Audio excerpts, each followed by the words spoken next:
los protagonistas de la jornada en Estados Unidos. Pero antes, vamos a hablar de geopolítica, porque en el día de hoy estamos pendientes a ese emplazamiento de las armas nucleares tácticas que ha hecho Rusia en Bielorrusia, vecina de Ucrania y también aliada de Vladimir Putin, pero también estamos, pendientes a cómo va esa orden de búsqueda y captura de Vladimir Putin por parte de la Corte Penal Internacional. Tenemos con nosotros a Abel Amón, economista especializado en Europa del Este, para hablar de este asunto. Abel, muy buenas tardes.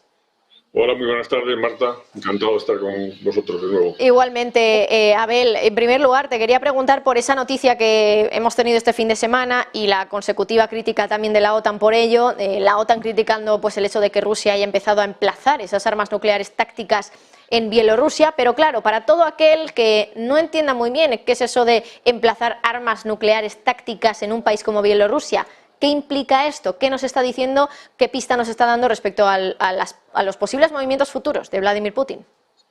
Bueno, todo esto comenzó con la reunión entre Putin y Xi Jinping en la rueda de prensa conjunta, en la que Putin anticipó que había rumores de que el Reino Unido estaba suministrando munición que contenía uranio antitanque para utilizarla en Ucrania.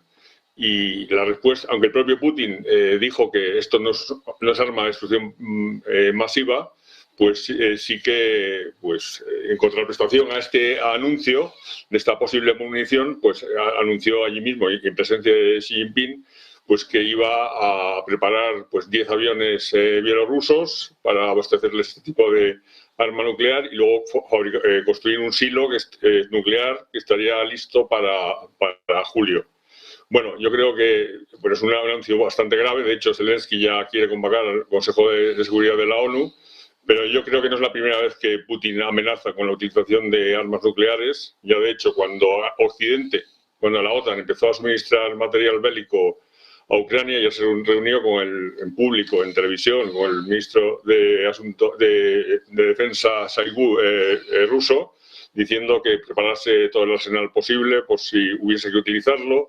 Luego, posteriormente, cuando se anexionaron los 4 territorios tras los referéndum, y luego en la última intervención ante la televisión, en el Consejo de Seguridad de Rusia, también anunció que ya la disposición del arsenal nuclear estaba en un 94%, creo que dijo. Yo creo que es poco realista que vaya a utilizar estas armas, y además yo creo que para ello tendría que tener, digamos, el apoyo de China, que no está absolutamente interesado en que esto se pueda producir. Claro, efectivamente, quería preguntarte por eso mismo, Abel, porque es cierto que en ese comunicado que hicieron Putin y Xi Jinping decían que las armas nucleares no deberían ser mandadas al extranjero, pero es que esto es precisamente lo que está haciendo Vladimir Putin. ¿Esto podría enfadar a Xi Jinping? A ver, yo creo que tiene que ser algo pactado de antemano, una especie, de teatro, ¿no? Porque desde luego es totalmente contradictorio que estás además firmando delante de tu principal valedor en el exterior, que es Xi Jinping, y nada más acabar esta reunión, pues anuncias esto, pues es una forma de poner presión. Y yo siempre he dicho que la línea roja que puede tener Putin para utilizar este tipo de armas, pues sería cuando vea peligrar la integridad territorial rusa, incluyendo dentro de dicha territorialidad Crimea, porque Crimea lleva ya 8 años bajo poder ruso, está totalmente, aunque es una anexión ilegal que ni la propia China ha admitido, pues yo creo que en el caso de que viese Crimea atacada, atacada ya ha sido, porque ha habido objetos militares en Crimea. De hecho, incluso el barco Moskva fue hundido en territorio de Crimea, pero quitarle a Rusia la territorialidad de Crimea, en ese caso sí que sería posible ese escenario, pero es bastante alejado en este momento. ¿El hecho de que haya emplazado ahí las armas nucleares tácticas es porque están más cerca de Ucrania y puede mandarlas más fácilmente, o por qué lo hace, Abel? Yo digo que es un caso de presión, pero es que no olvidemos que está cerca de Ucrania y está cerca de la propia Rusia. No tiene ningún tipo de sentido realizar este tipo de ataque, ¿no? Sería ya digo algo absolutamente como último recurso, y no lo veo realista, ni yo ni la mayoría de los analistas a los que se le pueda preguntar. Pero no deja de ser una vulneración, digamos, de lo que él mismo se comprometió con Xi Jinping. Bueno, y luego por otra parte tenemos la orden de búsqueda y captura de Vladimir Putin, ¿no? Emitida por la Corte Penal Internacional. Abel, ¿hasta qué punto esto puede realizarse? ¿Hasta qué punto es realista que haya una detención de Vladimir Putin en el mundo? ¿Qué país tendría que pisar Putin para que fuera arrestado, por ejemplo? Bueno, la Corte Internacional de La Haya está reconocida por el 90% de los países del mundo.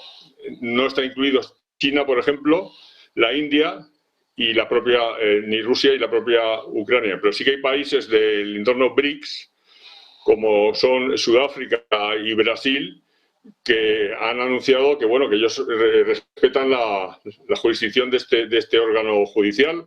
Con lo cual, pues está claro, ahora en verano hay una reunión de los BRICS en Sudáfrica y no queda muy claro si llevarían a cabo esta detención. Intentarían buscar la forma de no tener que detenerle, pero también pone presión al propio Putin a la hora de viajar a estos territorios, ¿no? Estamos hablando de unos delitos graves, presuntos de momento, pues de abducción de niños ucranianos, violando las normas de la Convención de Ginebra. Se habla de miles de niños que han sido trasladados de Ucrania a Rusia, algunos incluso con, pues vamos, casi todos de manera irregular, pero hay unos 200 casos documentados y es la base de la acusación de crímenes contra Vladimir Putin y contra la máxima representante de la infancia rusa, que es María Lvova-Belova. Y bueno, es el principio de una serie de investigaciones que habrá más adelante para ver otro tipo de crímenes de guerra. Es difícil que Putin pueda ser detenido en un país extranjero, pero desde luego le pone presión también a la hora de hacer qué tipo de visitas.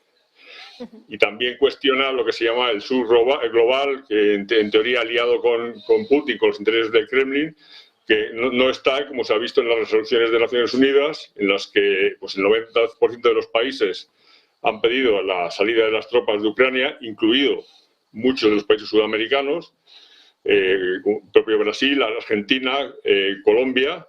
Si bien, por ejemplo, pues países como Bolivia se abstuvieron y hemos podido ver algún tuit de Evo Morales hablando del hermano Putin como bastión contra el imperialismo americano. Sin embargo, tenemos a Gabriel Boric, que votó, Chile votó a favor de la salida de tropas de Ucrania, en el que han mostrado también en Twitter el apoyo a Zelensky, a Ucrania y abogando por la salida de tropas de Ucrania, de rusas de Ucrania. Y otros países, pues yo que sé, por ejemplo, Gustavo Petro, pues un aspecto mucho más, digamos, equidistante, diciendo que contra todos los conflictos, contra todas las invasiones. O sea que sur global aliado con Putin tampoco es tal. Sudáfrica se abstuvo en esta resolución, pero a la hora de ejecutar esta orden internacional, pues veremos a ver cómo se desarrolla todo esto. De todas formas, Abel, lo que me da la sensación es que es verdad que cada vez va aumentando todavía más la tensión entre Rusia y Occidente, tensión incluso también en términos nucleares, pero parece que nunca acaba de estallar, ¿no? Por ejemplo, Occidente se sobrepasa, entre comillas, o al menos en opinión de Rusia, porque manda tanques, porque incluso algunos países están ya barajando también la idea de mandar cazas, pero aún así, aunque pues posiciona, por ejemplo, como ahora en Bielorrusia, esas armas tácticas, esas armas nucleares, tampoco acaba de estallar. ¿Esto es porque realmente nunca podría estallar un conflicto de estas características? A ver, estoy perdiendo un poco la comunicación. Bueno, parece que estamos teniendo algún problema de conexión con Abel Amón, no sé si es un problema suyo, vamos a ver si podemos solucionarlo enseguida, pero bueno, mientras tanto, también avanzarles a ustedes lo que nos estaba comentando, entre otras cosas, Abel Amón. Nos decía, por ejemplo, que bueno, no tiene sentido realizar un ataque desde, nuclear, desde esas, ahí ya me parece que estamos recuperando yo creo que el apoyo que ha hecho la OTAN a Ucrania se basa en el principio de no superar, digamos, el propio territorio ucraniano. Es decir, que Ucrania con este armamento no pueda Teniendo problemillas de conexión con Abel, vamos a ver si podemos solucionarlos enseguida. Sí, sí. Como les decíamos, Abel nos estaba comentando que es grave esto de que Rusia haya emplazado allí en Bielorrusia las armas nucleares tácticas. Nos decía también que es poco realista que vaya a utilizar esas armas, pero que para ello necesitaría el apoyo de China, y precisamente también comentábamos nosotros, ojo, porque en ese comunicado, en ese statement que hicieron Putin y Xi Jinping la semana pasada cuando se reunieron en Moscú, básicamente estaban comprometiéndose a no mandar armas al extranjero. Bueno, me parece que ya tenemos a Abel, vamos a ver si esta vez ya podemos tener una buena conexión. Abel, vamos a recuperar un poco la pregunta que te hacía para no perdernos. Te decía que ahora mismo la tensión entre Occidente y Rusia parece que cada vez va a más, por ejemplo, por el envío de armas de Occidente a Ucrania, va a más con este emplazamiento de armas nucleares tácticas, pero que no termina de estallar, ¿no? Y no sé si realmente esto es porque no puede estallar, porque no puede ir a más tampoco, no puede haber una guerra entre Rusia y Occidente. Bueno, esperemos que no. Sería una guerra mundial catastrófica. A ver, la táctica de la OTAN ha sido suministrar armas a Ucrania, digamos, de defensa, con la que Ucrania no pudiese atacar directamente a objetivos rusos fuera de su territorio. ¿No? Entonces, ahora mismo, pues es cuando tiene que llegar un refuerzo de tanques y de otra munición, en la que en teoría ahora Ucrania va a hacer un contraataque para recuperar parte de los territorios que ha perdido, y estamos en esa fase clave en la que Rusia también intentará, pues, cerrar todas las fronteras, bueno, llegar a todas las fronteras de los 4 territorios anexionados, pero en ningún caso, pues, la OTAN, pues, se ha propuesto llegar a una confrontación directa con Rusia. Lo que pasa es que, claro, pues cualquier tipo de error que pueda haber hace que haya riesgos que no estaban previstos. Lo vimos cuando, por ejemplo, cayó un misil accidentalmente en Polonia, que al final fue pues un misil de defensa ucraniano, pero que se podía haber producido un conflicto muy grave. Esperemos que no se llegue a esto. Pero bueno, y por el riesgo último, está ahí. Abel, quería preguntarte también por el viaje que están preparando ya varios líderes europeos, entre ellos Macron, von der Leyen y Pedro Sánchez, el presidente del gobierno, para esta semana a China. ¿Qué es lo que pretenden conseguir estos líderes europeos allí en Pekín, en China, reuniéndose con el presidente chino, con Xi Jinping? Porque claro, Xi Jinping la semana pasada se reunió con Putin, ahora lo va a hacer con Europa. Entiendo que la parte de Xi Jinping está clara, que es al final situarse como mediador, pero claro, por ejemplo, Sánchez el otro día fue muy tajante diciendo que solo había un tipo de paz para Ucrania, la que está pidiendo Ucrania y no la que están intentando gestionar Rusia y China. Entonces, ¿qué quieren conseguir los líderes europeos allí en Pekín? Bueno, para empezar, nuestro líder Pedro Sánchez es el primero que va, pues con lo cual lo primero que conseguirá, pues, es darse publicidad y autobombo de cara a la campaña electoral que hay ahora mismo. Pero bueno, es un éxito, desde luego, para España, pues estar en una reunión con el hombre, digamos, del momento, junto con Zelensky, pues estar con Xi Jinping e intentar aportar, pues, algún tipo de solución pacífica a esta situación tan grave. Pues yo creo que es positivo. Yo creo que China intenta, pues, buscar una independencia económica del bloque anglosajón, pues cada vez tiene más dificultades con Estados Unidos, con Canadá, con el Reino Unido. La producción industrial china no va bien, a pesar de la apertura tras el COVID.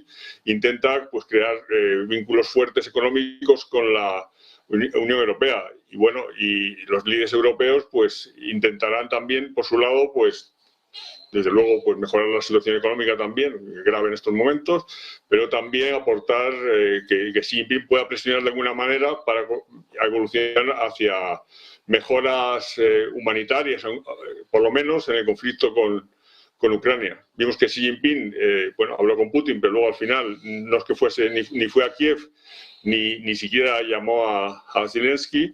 Y yo creo, bueno, pues es interés de los líderes europeos, pues, presionar a China y también para conseguir que no haya entrega de armamento de China a Rusia, e intentar, bueno, pues que el plan de detente nuclear y el respeto al derecho internacional, pues que que colaborar con China en este aspecto. Ya hemos visto en otros programas que hemos hablado pues que es muy complicado, pero bueno, pues que hay que intentar entre todos pues intentar frenar este desastre de alguna manera. Ya veremos. Pues Abel Amón, economista especializado en Europa del Este. Vamos a ver si esto se arregla de alguna manera o si los líderes europeos y Xi Jinping consiguen avanzar en algún aspecto. Abel, muchas gracias como siempre y que tengas buena tarde. A vosotros, buena semana. Y por cierto, hablando de todo este lío nuclear que tenemos ahora